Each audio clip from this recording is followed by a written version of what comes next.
wala yung control. Control.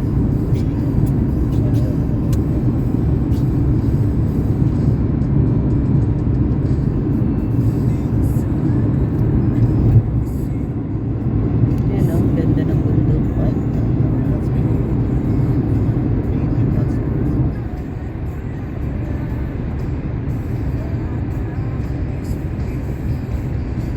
Hindi na ba mag-hot spring? Ayan, ganda oh, ang ganda ng bundok. Oh, nice. So beautiful.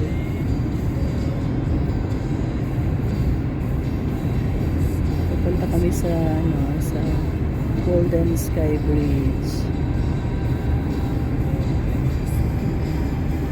Lake Louise. Ngayon din ba tayo pupunta doon? Oh. Kaganda doon eh. Nakita ko yung ano ninyo noon. Picture niya. Wala, hindi natin napuntahan ito noon, JP, no? Doon tayo nila papa mo. Oo. Wala na ng GPS noon. Oo, hindi alam ni papa yan ay.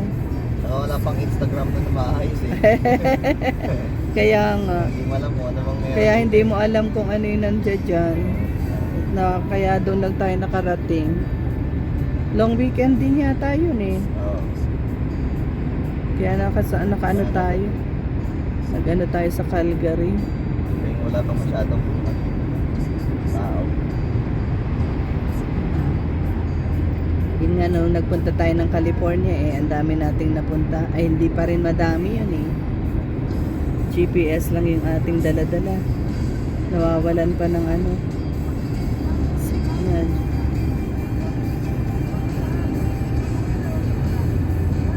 Ganda ng bundok nila ano. Ganyan talaga ang korte niyan. Hindi nila ginalaw yan. Ano eh. Para siyang mga rock ano eh. Rock formation. May mga shells nga daw dyan sa taas ng bundok. Oo. May mga shells. Ano daw to dati? Parang dagat daw to dati. Noong unang panahon.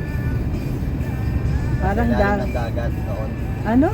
Nasa ilalim daw to dati ng dagat. O eh paano naging ganito? Hindi nag-shift yung lupa. Oh. Ba't magalaw naman ang lupa? Sa Manila nga eh. Lumulubog na. Lumulubog na mga lupa doon. Kaya tingnan mo sila, baha-baha na.